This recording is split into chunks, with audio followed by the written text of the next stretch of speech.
वज़ीर-ए-आज़म इमरान खान आज लाहौर का दौरा करेंगे। वज़ीर-ए-आज़म इमरान खान पंजाब एजुकेशन कन्वेंशन में बतौर मेहमान ख़ुसूसी शिरकत करेंगे। Punjab education convention school education department की तरफ से मुनक्किद किया जा रहा है।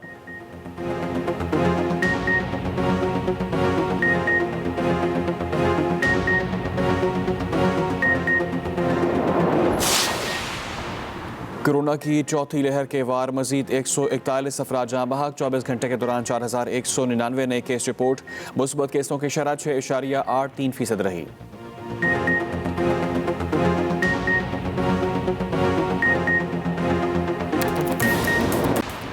सऊदी अरब ने पाकिस्तान समेत 20 ममालिक पर सफरी पाबंदियां ख़त्म कर दी। अरब न्यूज़ के मुताबिक फैसले का इतलाक इन तमाम गैर मुल्कियों पर होगा जो वैक्सीन की दोनों डोज लगवा चुके हैं।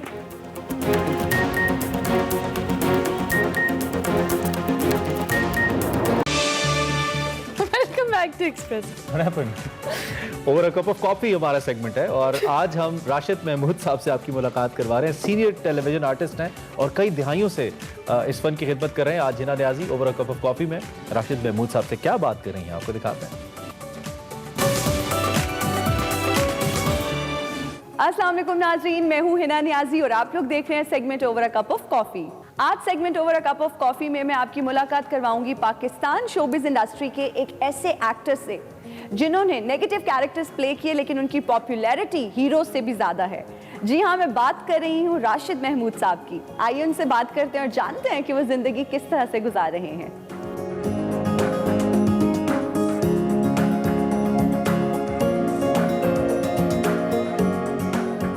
अस्सलामुअलैकुम सर, कैसे हैं आप? मैं बिल्कुल ठीक हूँ। It's a pleasure for me Hina के आज जानना मैं ये चाहूंगी सबसे पहले कि सुबह का आगाज किस तरह से करते हैं? फजर का जो वक्त है वो मोस्टली मैं नमाज पढ़ लेता हूँ। मैं अर्ली मॉर्निंग उठ जाता हूँ। उसके बाद अगर मेरे स्केड्यूल में मुझे जाना होता है कोई वक्त का कि मुझे 10 बजे किसी रिकॉर्डिंग या फिल्म की शूट पे पहुँचना है तो फिर मैं नहीं सोता। और जब मेरे पास मार्जिन होता है तो फिर मैं नाश्ता वाश्ता करके फिर 2-1 घंटे फिर कर लेता हूँ। इस तरह से डेली रूटीन है मेरी। तो राशिद साहब, आपने बात की नाश्ते की। आप इतनी प्राइम लोकेशन पे रहते हैं, खाबे शाबे क्या चलते हैं या नहीं, सिर्फ चाय कॉफी पी के तो काम पे चले जाते हैं? आप मेरी फिजिक से अंदाजा नहीं कर रहे हो कि मैं नाजिश काश्मीरी, मेरे फादर इस मुल्क में लिटरेरी हल्का जो सब शनासा हैं उनसे। कश्मीरियों के यहाँ ये होता है कि जिस घर के बड़े की इनकम 1 लाख रुपए 80,000 रुपए की तो रोटी खा जाते हैं कश्मीरियों के बाल, और बाकी 20 में वो सारा। मैंने बेटा खाने में, मैं चूँकि सारी जिंदगी मेरा शोबा यही रहा, हाँ जी, तो उसमें मेरे वो जो खानदान, मैं बड़ी लाइट सी दिन में 24 घंटे में मुझे एक मील जो है ना वो चाहिए। अगर मैंने दोपहर को बाकायदा खाना खा लिया तो फिर रात को ऐसे कुछ थोड़ी सी। तो क्या राज है फिटनेस का? क्या जिम शिम करते हैं सुबह को, एक्सरसाइज? मैंने स्ट्रगल पीरियड में इतनी एक्सरसाइजेज की हुई हैं, इतनी मैंने जॉगिंग की हुई है कि वो मेरा ख्याल है कि वो मेरे अब इस आलम में पीरी में काम आ रही। 9-10 साल की उम्र में आपने रेडियो पाकिस्तान में आपने ज्वाइन किया, तो कहाँ से वो इंस्पिरेशन आई? रेडियो किस तरह से ज्वाइन किया? मतलब 9-10 साल का बच्चा बहुत छोटा होता है। मेरे फादर जो थे ये अमृतसर के जितने लिटरेरी बहुत बहुत बड़े नाम हैं, सादत हसन मंटो का नाम उसमें है, साहर लुधियानवी का नाम उसमें है, आरिफ अब्दुल मतीन साहब का नाम उसमें है, ज़हीर काश्मीरी का नाम उनमें है, ए हमीद साहब का नाम उनमें है, और इसके अलावा बेशुमार लेजेंड्स जो सब कॉन्टिनेंट के। हमारे घर में एक इन दानश्वरों की वो जो बैठक है उनकी ज़िंदगी तक चलती रही। मैं इस बैठक में बहाने बहाने से घुस जाया करता था। अच्छा, बचपन से ये शौक थे?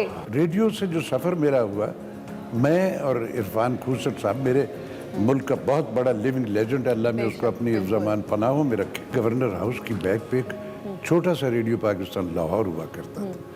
तो मैं जब देखा उसमें मेरे रेडियो के भी अब्बा के दोस्तों में से आया करते थे, मेरे दिल में आया कि ये जो लिखना लिखाना ये ज़रा मुश्किल काम है, इसके लिए ज़्यादा वक्त चाहिए। मैं रेडियो पे चला गया, साइकिल वो बच्चों वाली जो होती किसी को नहीं बताया, और उधर गया। उन्होंने कहा कि नहीं, रेडियो पे उन दिनों ऑडिशन हुआ करती थी, रेगुलर होती थी हर महीने। तो उन्होंने कहा फ़लाँ तारीख को, उन्होंने एक स्लिप बना के आप उस दिन आना। मैंने नहीं बताया किसी। मैं गया, ड्रामे ही मुझे एक स्क्रिप्ट मिला, मैंने ऑडिशन दी और मैं पहली ऑडिशन में अप्रूव हो गया। पहला ड्रामा कौन सा था, उसमें आपका कैरेक्टर कौन सा था? बानो आपा का एक ड्रामा जो बाद में आप लोगों ने टेलीविजन पे भी देखा, कल्लो, अयूब खावर ने किया, जी, जी, जी। मारिया वास्ती ने रोल किया। ये ड्रामा रेडियो पे, इसमें तारक अजीज साहब लीड मेल रोल उन्होंने किया जी। और मोनी हमीद। तो उसमें जो बचपन का उसका हीरो का रोल था वो मेरे हिस्से में आया था। तो सो मेरी ब्लेसिंग जो है आगाज से मेरे साथ है, बानो आपा का लिखा हुआ ड्रामा। तो सर अगर टेलीविजन की बात की जाए तो टेलीविजन पे आपका पहला प्ले, पहला ड्रामा कौन सा था और क्या कैरेक्टर था आपका, थोड़ा सा बताइए। मेरा टेलीविजन का पहला प्रोजेक्ट जो है वो है कराची टेलीविजन से, एंड दैट वाज ये नसीम हिजाजी साहब का नावल है जिस पे गरनाता फिल्म भी बनी, शाहीन। शाहीन, बिल्कुल। शाहीन वो ड्रामा था मेरा पहला, और उसमें उसका लीड रोल दो थे, उसमें एक बदर बिन मुगीरा और दूसरा किंग फर्डिनेंड जो स्पेनिश किंग था। मुझे उसके रोल में उन्होंने लिया और उसमें मेरी मलिका जो थी उस वक्त की बड़ी डोमिनेटिंग विजुअल भी और आर्टिस्टिक अप्रोच से भी ताहिरा वास्ती, वो मेरी मलिका थी। मोस्टली आपने नेगेटिव कैरेक्टर्स ही प्ले किए और आपने हीरो से ज्यादा मकबूलियत हासिल की। अल्लाह का शुक्र है। तो कैसा महसूस करते हैं, हाउ डज इट फील? देखो बेटा, ये जो परफॉर्मिंग आर्ट है ना, जो एक्टर होता है वो जब अपनी जात को नेगेट करके किरदार में लिव करता है ना, अब देखो मैं तेरे सामने बैठा हूँ, तेरा ये बाबा जिससे हम क्या मज़े से, क्या हम्बल और क्या सलीके से सारी बातें कर रहे हैं, तो ये मैं हूँ। लेकिन जब मेरे पास किरदार होता है तो फिर मैं बादशाह हूँ, फिर मैं फ़कीर हूँ, फिर मैं जल्लाद हूँ, फिर मैं जागीरदार हूँ। ये सारे के सारे किरदार जो है ना, मैं उनको परफॉर्म करता हूँ, मैं लिव करके उनमें।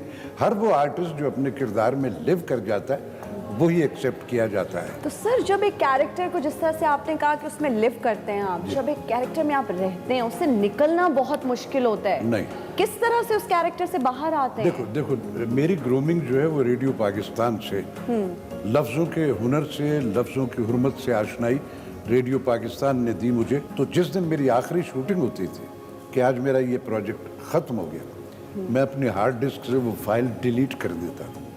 मुझे आज भी अगर कोई कहे कि वो फलां डायलॉग सुनाओ, मुझे याद ही नहीं मैंने उसमें किया क्या था। अगर मैं ये साथ साथ लिए फिरता रहा अपने रोल, तो मैं आगे वाले में कैसे वही वाला कैरेक्टर अगर है। मेरे जितने किरदार मैंने आज तक किए उनमें से अगर कभी कोई मुझे कहे कि उसके डायलॉग सुनाओ तो मुझे नहीं याद। मैं जो रनिंग अब काम कर रहा हूँ वो मेरी फाइल खुली है। सर आपने इतने बड़े बड़े कैरेक्टर्स प्ले किए, गालिब का, बहादुर शाह जफर का, पर्सनल फेवरेट कैरेक्टर आपका अपना कौन सा है? देखो है ना, जितने भी कोई क्रिएटर होता है ना, कोई पेंटर हो, कोई मुजस्समा साज हो, कोई सिंगर हो, कोई एक्टर हो, हमारे हर किरदार जो है ना वो मेरा फेवरेट है। अब वो बेल्ट वो है जिसमें मेरे प्यो दादा में से भी कभी नहीं कोई रहा, लेकिन मैंने सराइकी टिंच, ये जो है ये रेडियो ने हमें टिंचेस जो है इसकी ग्रूमिंग और वो दी हुई। सर आपने जो लैंग्वेजेस की भी बात की और सराइकी टिंच की बात की, सिंधी की, तो सराइकी क्या सराइकी च उबर घिंदे हो, कोई इंटरेस्ट है ने घर दे विच कि नहीं उभरी होने चंगी तरह उबर घिंदे हो या नहीं? बेटे सुना, मैं चाहूंगी आप इसका जवाब भी सराइकी में दें। अल्लाह साहित्य को हयाती देवे है ना पुत्र, ये अल्लाह दी then I, Allah the then I, हर एक को अता नहीं करेंदा है। यानी औखी शय सराइकी नहीं लोगों को सकता। सराइकी मुझे इस कदर मीठी जबान लगती है। और सर अनफॉर्चुनेटली ऐसा होता है कि जब एक आर्टिस्ट इस दुनिया से पर्दा कर जाता है, फिर उसको जी अवार्ड से नवाजा जाता है, फिर उसकी पज़ीराई जो मेरे बाद बेटा, में मेरे ज़िम्मन में भी शायद यही था, लेकिन वो मैं बड़ा ब्लेस्ड पर्सन हूँ कि मुझे मेरी ज़िंदगी में मिल गया है। मुझे प्राइड ऑफ परफॉर्मेंस जो है 50 बरस की प्रैक्टिकल पार्टिसिपेशन के बाद मिला था। तो ये तो अल्लाह की तरफ से कोई ब्लेसिंग थी कि मैं हयात था, वरना हमारे यहाँ मुसीबत ये होती है कि जिनके आफ्टर इफेक्ट में वो बेचारा मरता है, उसके बाद वो अवार्ड भी वही वसूल कर रहे होते और दिनारे सुर्ख भी उन्हीं को दिए जा रहे। अरे उसकी ज़िंदगी में आप अप्रिशिएट करो। और ये जो चंदे और ये माली इमदादें